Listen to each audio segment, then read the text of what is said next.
میں بڑا ننگا جملہ بولتا ہوں کہ علی صرف اس لیے کافر ہے کہ آپ کے امی ابو قادیانی نہیں ہے، ورنہ اگر آپ کے اور میرے امی ابو قادیانی ہوتے تو ہم بڑے آسانی کے ساتھ اپنے آپ کو مسلمان اور غیر قادیانیوں کو کافر سمجھ رہے ہوتے۔ قادیانی صرف اس لیے کافر ہے کہ آپ کے ماں باپ قادیانی نہیں ہیں، ورنہ اگر آپ کے ماں باپ قادیانی ہوتے تو قادیانی مسلمان ہوتے اور باقی سارے کافر ہوتے۔ یہ جو دو بڑی چیزیں ہیں کہ نبی علیہ السلام کو ماننا اور قرآن کو ماننا، یہ چیزیں انہیں یہود و نصارہ اہل کتاب سے کیا بہتر نہیں کر دیتی ہیں؟ یہ چیزیں انہیں یہود و نصارہ اہل کتاب سے کیا بہتر نہیں کر دیتی ہیں؟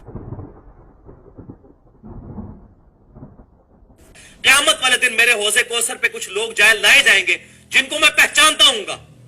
کیوں کہ مسلمانوں کے اعضائے وضو چمک رہے ہوں گے قیامت والے دن، قادیانیوں کے بھی چمک رہے ہوں گے،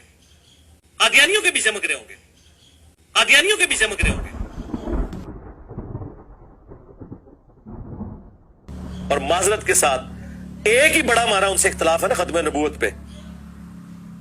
اس میں انہوں نے ترجمہ ٹھیک کیا ہوا ہے، آپ کے علماء نے غلط کیا ہوا ہے، اس میں انہوں نے ترجمہ ٹھیک کیا ہوا ہے، آپ کے علماء نے غلط کیا ہوا ہے۔